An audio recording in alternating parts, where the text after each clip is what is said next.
Ngerti, saya bisa baca hikam. Apakah Syekh Abdul Karim juga nggak ngerti al-hikam? Nggak ngamalin al-hikam? Ngamalin.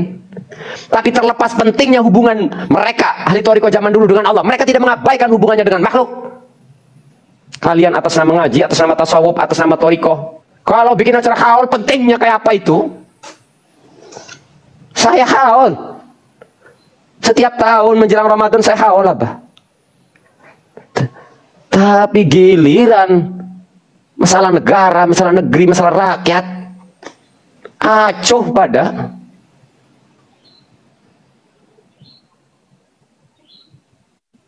Bahkan ada tuh di Banten tuh, sebelum acara haul katanya jangan ngomong tolak pik, pelongo panitianya itu. Nah, kita dengarnya. Lihat di Banten ada acara haul katanya, tapi jangan ngomong-ngomong tolak pik sebelum acara berhenti. Mrot.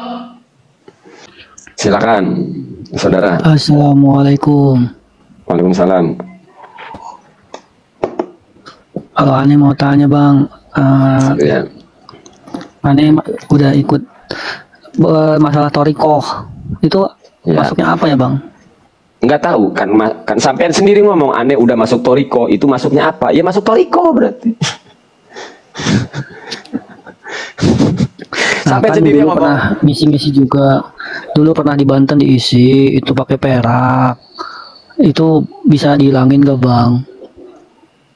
Bisa dihilangin. Pertanyaan itu apabila di tubuhmu ada sesuatu atau kamu meyakini ada sesuatu. Kalau ada sesuatu di tubuh, ya harus dihilangin. Kalau di pikiranmu ada sesuatu, ya kamu cuma tinggal konsultasi, ngobrol, nanti juga waras sendiri. Alhasil nggak ada apa-apa yang masuk ke tubuh kamu selain mindset, selain pikiran bahwa di tubuhmu ada khodam, ada kekebalan dan lain sebagainya. Maka saya jawab, di tubuhmu nggak ada apa-apanya. Kamu dibacok aja mempan kan gitu loh. Jadi itu. Terus sekarang sampai masuk thariqah. Pernah apa namanya, puasa pati geni dulu di Ya. Kuningan juga. Iya, nggak usah ke situ. Terus kayaknya sampainya masuk thariqah. Iya. Oke, thariqah siapa? Thariqah apa? Saya masuk Tijaniyah. Tijaniyah. Siapa masjidnya? Muqaddamnya Syekh Misbahul Anam. Misbahul Anam. Orang mana, Kang? Orang Ciputat, Tangerang. Wih, keren. Ya. Terus pertanyaannya apa nih?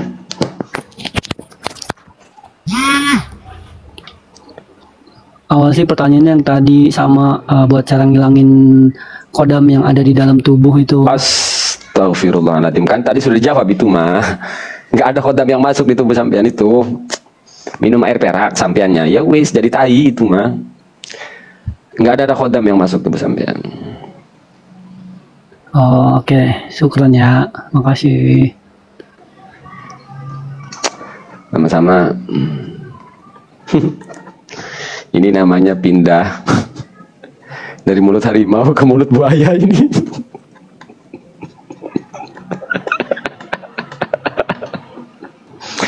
Makanya sekarang komunitas thariqah bersinergi, bergabung dengan komunitas dukun. Komunitas dukunnya namanya Hikmat. Jadi Padepokan Hikmat ini kan banyak muridnya. Padepokan thariqah banyak jamaahnya, banyak muridnya. Nah, ini kesini saling menguntungkan. Muridnya dia ketarik semua ketika guru Hikmatnya baiat ke mursyid ini, otomatis muridnya juga ikut. Nah, keuntungan bagi si Hikmat apa? Dia dapat legitimasi. Ini ilmu yang diperbolehkan. Keuntungannya dia makin punya banyak pasukan. Jadi saling bersinergi. Aduh. Sekarang kan begitu, bersinergi.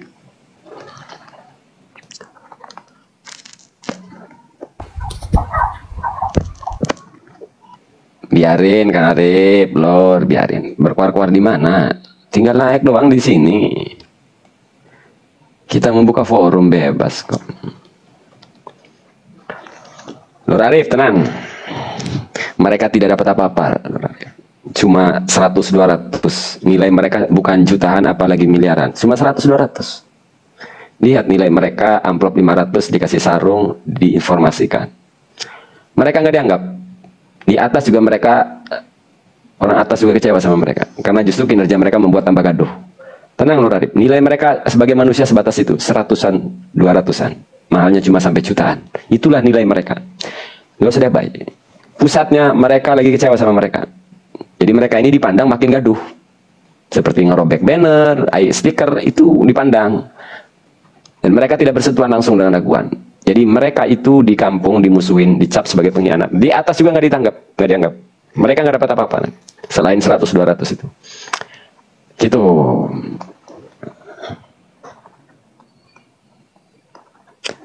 Mindset mereka, mindset receh, mindset murahan. Jadi pusatnya menganggap mereka itu sampah. Jadi dipandang mereka itu tambah membuat gaduh. Ya biaran.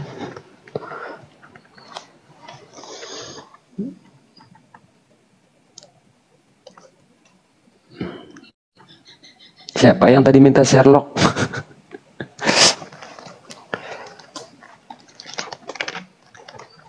Wisma bagus tidak? Enggak bagus.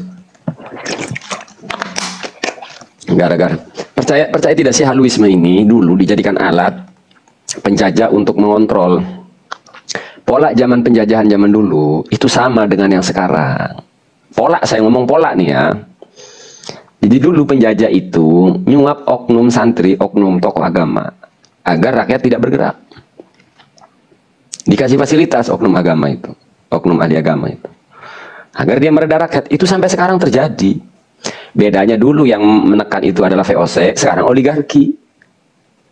Polanya sama, melalui komunitas-komunitas, tidak semua ya, sebagian komunitas-komunitas Toriko, hikmat, itu dipoprok duit oleh oligarki agar mengontrol rakyat. Kalau orang Toriko asli zaman dahulu ya, zaman VOC, itu yang menggerakkan peperangan Geger Cilegon, itu orang-orang Toriko asli itu, orang-orang Toriko itu. Kalau orang sekarang mau orang-orang Toriko tuh rata-rata, tidak semua ya, rata gitu. Nah, alat VOC menjajah bangsa ini itu tidak hanya dengan senjata, tapi juga dengan kebohongan, dengan halwisme, bahwa Candi Borobudur dibuat bangsa jin, ini dibuat bangsa jin, agar kita tidak mau maju. Jadi zamannya VOC ini terjadi apa ya, alat penjajahan dalam bentuk pikiran itu feodalisme. Nah, feodalisme ini sebenarnya peninggalan Belanda.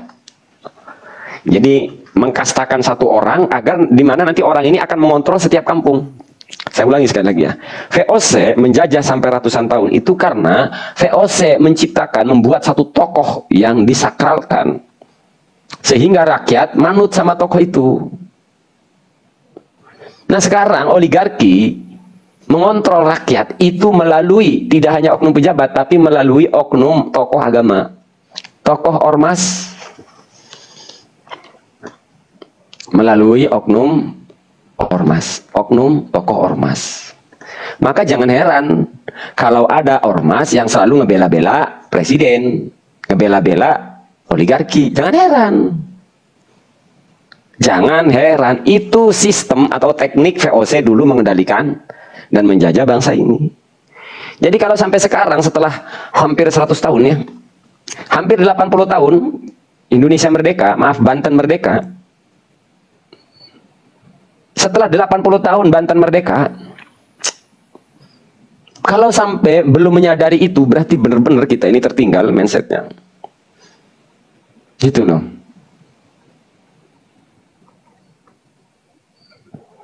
Kalau begitu sama aja kayak partai politik. Oh, partai politik. Nah, maksudnya ini kita lagi ngejelasin pola ya. Pola VOC sampai sekarang masih ada, cuma ganti-ganti nama doang. Paham sampai sini? Lihat pendekatan PIK Aguan dengan tokoh-tokoh agama. Ya dari dulu juga begitu zamannya VOC. Salah satunya dengan kehaluan, nyebarin tokoh ini sakti, tokoh ini sampai sekarang. Lihat di Indonesia, masa yang paling besar, jamaah pengajian yang paling besar, yang besar-besar nih, itu tidak vokal mengkritisi kebijakan. Rata-rata nih ya, pengajian-pengajian yang jamaahnya besar itu tidak vokal terhadap kezaliman.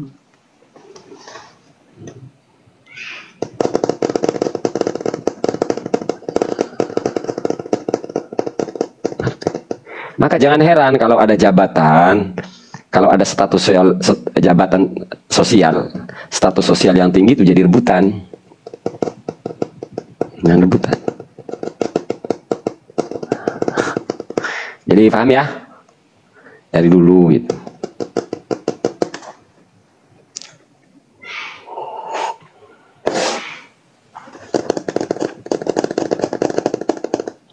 Jadi Belanda itu membangun satu figur yang sakral dan di framing sakti, sebarin isu itu agar rakyat manut sama ini. Padahal dia sudah dikendalikan orang ini. Sampai sekarang cara itu masih ada. Coba komunitas-komunitas Toriko di Indonesia. Komunitas-komunitas Toriko di Indonesia nggak ada yang teriak soal reklamasi. Sebutkan satu komunitas Toriko yang teriak terhadap reklamasi. Berbeda dengan Toriko zaman dulu, ahli Toriko zaman dulu. Dulu masih banyak pengamal Toriko yang asli, banyak. Inisiator Geger Cilegon itu rata-rata ahli Toriko, ulama-ulama ahli Toriko. Sekarang komunitas Toriko mana yang teriak? Komunitas Toriko sekarang cuma teriaknya masalah nasab. Gak keren. Komunitas Toriko di Indonesia ada tak yang berbicara reklamasi? Oligarki ada tak? Gak bakalan ada. Wong pimpinannya sudah dicekokin. Ada tak? Hah? Mana komunitas Toriko yang berbicara oligarki? Mana? Di Indonesia bisanya nyebarin kehaluan. Karena mereka sibuk mencari makan dengan cara jualan halu. Kelompok ini, majelis ini, majelis ini, majelis ini, sakti-sakti. Nabi Khidir datang. Gurunya tiap malam ke langit, saktinya minta ampun. Ya, kalau ngomong halu, saktinya minta ampun. Kalau diceritain doa mereka itu bas mustajab, mustajab kayak apa begitu. Hah, ya kan? Tapi mereka tiarap semua. Bukan mereka ngebelain fake, bukan. Mereka sudah menerima sesuatu dari oligarki. Pondok pesantrennya dibangun, minta CSR dikasih. Hah? Masih belum paham kalian? Bangunan pondok pesantren, minta CSR dikasih. Sehingga belum ada sampai sekarang komunitas Toriko berbicara tentang pagar laut, tentang fake. Belum ada. Apa argumen mereka? Oh, sibukkan saja dzikir kepada Allah.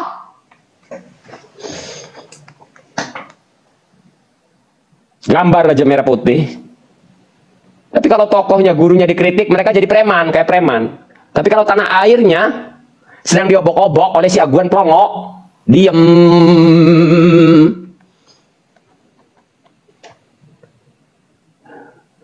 Hari ini ormas agama, ormas keagamaan cuma dua yang tampil di lapangan.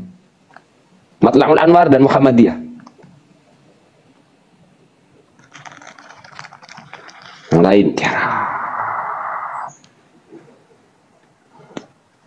kenapa? Komunitas Toriko sampai sekarang satu pun tidak ada yang berbicara pagar laut. Kenapa? Nih.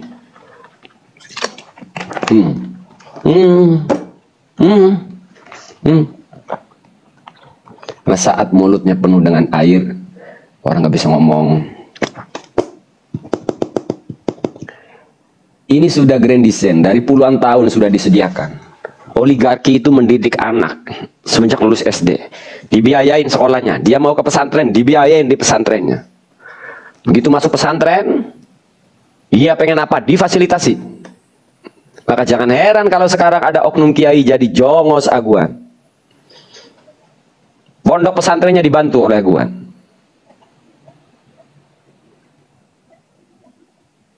Orang Toriko sekarang, saya ngomong sekarang, kalau ngebacot halu, jualan halu agar jamaah datang, mereka kreatif. Mohon maaf, saya nggak nyombong nih ya. Mohon maaf, saya nggak nyombong. Hari ini kalau tokoh-tokoh Toriko itu nggak ngebacot halu lagi, mungkin itu sababiannya Mahesa itu. Saya mau nyombong, oke. Saya nyombong lah. Lihat tokoh-tokoh Toriko sekarang kalau ngebacot, kalau bikin acara udah nggak halu lagi kan? Saya gempur habis-habisan. Mereka mana? Kalau mereka membuat dongeng, khurafat, cerita, gurunya ini wali lah, mustajab lah, kais semuanya lah. Paling hebat. Kenapa? Mereka tak ada yang bersuara. Pondok pesantrennya dibangun oligarki. Kalau bikin acara haul dibantu oligarki. Oligarki yang menjabat jadi pejabat. Itu si tokoh-tokoh agama itu, si oknum-oknum itu. Di acara haulnya hadirlah bupati, hadirlah gubernur, bangga. Dia nggak sadar lagi dikendalikan. Lalu si tokoh oknum tokoh agama ini berpikir mengendalikan pejabat. Sorry bro, enggak bro. Anda yang dikendalikan pejabat. Anda yang tidak pernah Anda kendalikan. Andalah yang dikendalikan Zaki. Anda yang dikendalikan Atut. Bukan Atut dan Zaki yang dikendalikan Anda. Jadi buat komunitas-komunitas Toriko se-Nusantara, saya ingin sampaikan, ternyata kalian tuh nggak guna kalau berkaitan dengan bangsa, negara ya. Kalian cuma pandai mengiklankan mursyid Anda, guru Anda. Anda cuma pandai mengiklankan diri Anda. Anda cuma pandai memarketingin Anda. Nyatanya Anda itu cuma pengecut. Mati Anda takut, didikte Anda takut. Lalu Anda ngomong-ngomong keyakinan terhadap Allah Subhanahu wa Ta'ala. Kalaulah kalian itu ngedongeng, halu, pinter kali kalian itu. Dengerin buat komunitas Toriko se-Indonesia. Saya ingin ngomong ke seluruh praktisi, ke semua pengamal Toriko di Indonesia. Saya ingin sampaikan, dulu ratusan tahun Indonesia dijajah, itu karena mindset pengamal dulu Toriko. Yang penting zikir, kita nggak ganggu. Yang penting zikir, yang penting biarkan mereka aja. Hari ini dipakai oleh aguan, oleh oligarki. Dulu pun yang melawan itu justru orang Toriko. Jadi dulu pengamal Toriko asli ada. Yang Torikohnya asli, yang sekarang nama-namanya disebut-sebut di tanah Banten, itu yang menginisiatori perlawanan Geger Cilegon. Kok sekarang orang ngaku-ngaku Toriko jadi pengecut semua? Udahlah, yang penting zikir kita nggak diganggu. Kok bisa-bisanya sih zaman sekarang mau orang Toriko itu bisanya ngehalu bebes, ngomong wala-wali yang ambigu, yang rakyat nggak ngerti, modal doktrin kalian doang. Buat kalian yang paling tasawuf, paling Toriko, paling ngerti, dikira Mahesa nggak ngerti, ngebaca hikam ngerti.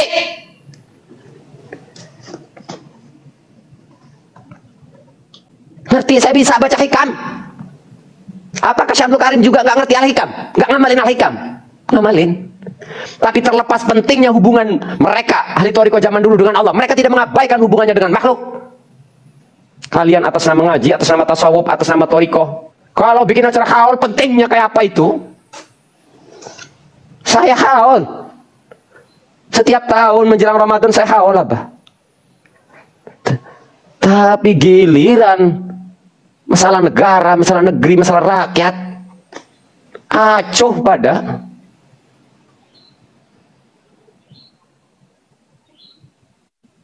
Bahkan ada tuh di Banten tuh. Sebelum acara haul katanya jangan ngomong tolak pik. Pelongo panitianya itu. Nah, kita dengarnya. Lihat di Banten ada acara haul katanya. Tapi jangan ngomong-ngomong tolak pik sebelum acara berhenti. Mrot.